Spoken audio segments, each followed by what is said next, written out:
Hello guys, welcome to my channel.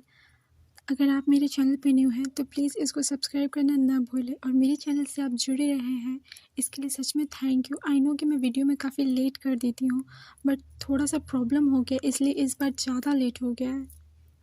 इसलिए मैं सच में दिल से आप लोगों से सॉरी बोलना चाहती हूँ। नेक्स्ट टाइम मैं पूरी कोशिश करूँगी कि जल्द से जल्द वीडियो अपलोड कर दूँ। तो चलिए चैप्टर को स्टार्ट करते हैं। और फिर ज़ियामिंग बोलता है, मुझे अपनी इच्छाओं को इग्नोर कर देना चाहिए था और कम एज से ही मार्शल आर्ट पे ज़्यादा फोकस करना चाहिए था और स्ट्रॉन्ग बनना चाहिए था। मैं कल सुबह जल्दी उठ के स्वॉर्ड प्रैक्टिस करूँगा।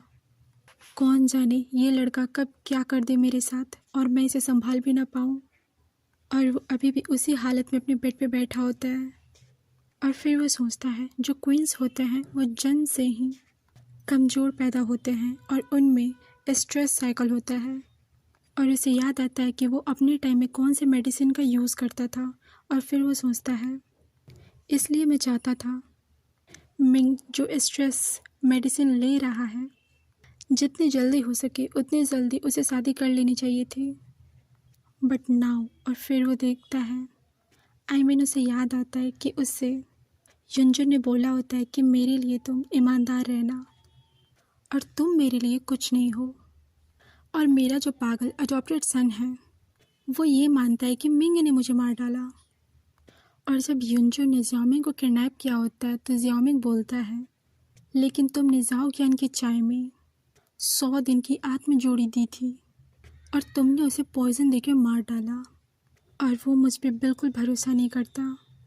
उसके और मेरे बीच में कुछ मिसअंडरस्टैंडिंग है और वो बिल्कुल पागलों की तरह बिहेव कर रहा है। और ऐसा देख के मुझे सिर दर्द हो रहा है। और वो अपने सर को ऊपर उठाता है और सोचता है, उफ ये सिर दर्द। और सोचता है, आखिर मेरे मरने के बाद हुआ क्या? ऐसा क्यों लगता है जैसे सब कुछ चेंज हो गया है? और फिर तभी ज़ाओ ज्ञान उसके पास आता है और ज़ियामिंग उसकी तरफ बढ़ता है। और फिर वो पूछता है, जुन क्या तुम्हें मेडिसिन मिली? और वो ये सोच के बहुत खुश होता है। फिर जुन उसे वो मेडिसिन दिखाता है और फिर ज़ियामिंग अपना हाथ बढ़ाता है।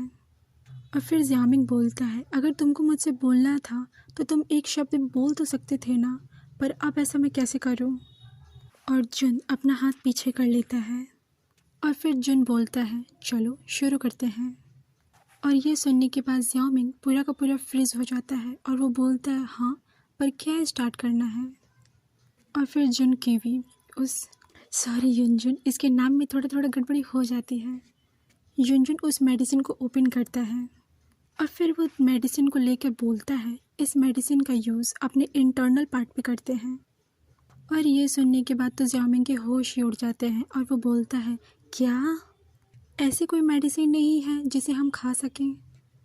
और फिर युनजुन अपना हाथ आगे बढ़ाता है और उस मेडिसिन को ज़ियामिंग के सामने ही गिराने लगता है।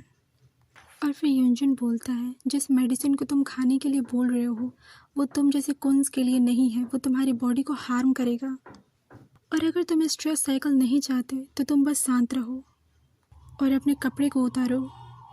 और इस मेडिसिन की जो फ्रेगनेंस होती है वो बहुत ज़्यादा अच्छी होती है।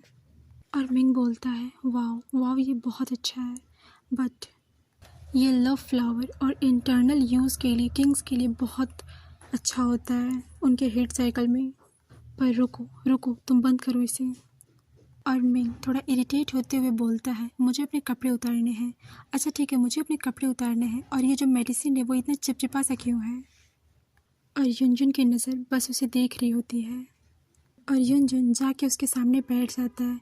फिर ज़ियामिंग अपने कपड़े को खसकाता है और फिर ज़ियामिंग पूछता है, सुनो वो सब तो ठीक है, लेकिन ये बताओ इससे हम अपने बॉडी पार्ट पे कहाँ अप्लाई कर सकते हैं?